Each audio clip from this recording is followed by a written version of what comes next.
So some of the challenges I faced when building Alt-Bionics initially were how to start a company. I mean, I don't know if y'all have any ideas on how y'all would start companies, but I had no idea myself. I honestly was Googling everything, how to build a company, how to raise money, how to hire people.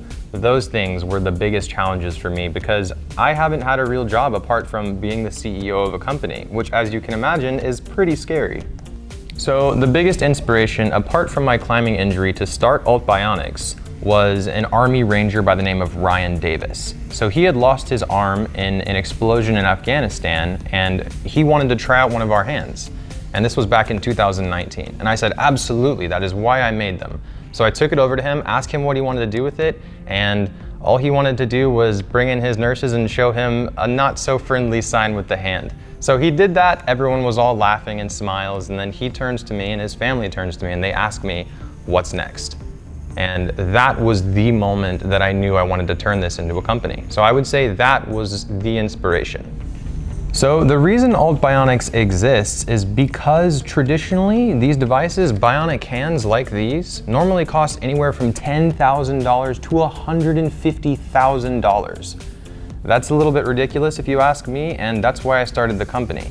These hands right here in front of you are only going to cost $3,500, and we are going to help thousands, if not tens of thousands of people by lowering that cost and making sure they're extremely high functioning and extremely durable. Our vision for the company is to help as many people as we can with these bionic prosthetic devices. So in the event that anyone loses their arm, they don't have to pay hundreds of thousands of dollars to receive a new one. So that is our vision, and we are going to stay true to that. So this is Alt-Bionics' Genesis hand. This is not the final version, but it's a really good prototype that I love showing. This one functions just as the regular one would, or the medical grade version one would. You can see the thumb has full rotation and flexion capabilities. All of the fingers can be moved down, which we call flexion, and back up, which we call extension. One of the coolest things about this hand, in my opinion, is that if you do break the hand, but we don't expect them to break, they're extremely durable as is that if you do end up breaking one of the fingers, every hand comes with an entire set of replacement fingers. So you can pop one finger out if it's broken, find a new one, put it back in, put your little back plate back on, and you are good to go. So we call this feature modularity, and it essentially gives everyone the right to repair their own arms, and you don't have to pay additional costs for this. We also include touch responsive haptic feedback, which I know sounds like a huge word, but basically we have the ability to feel things with the fingertips of this hand, much like you and I have sensation or feeling in our fingertips.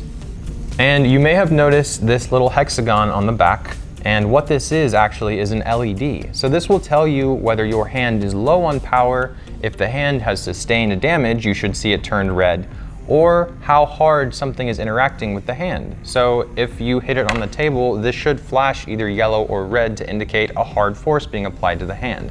So it is another form of feedback for anyone who uses this hand to know how they are interacting with their environment.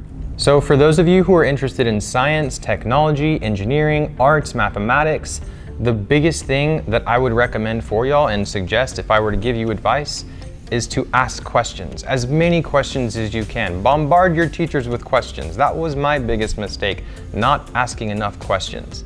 And I know it can be nerve-wracking to raise your hand in front of all of your friends and ask a teacher a question that may sound silly, but please, that is how I started. And if I had to give anyone a piece of advice when I was your age, I would say keep asking questions, because questions are the pathway to innovation, and they will always give you answers that will help you in life.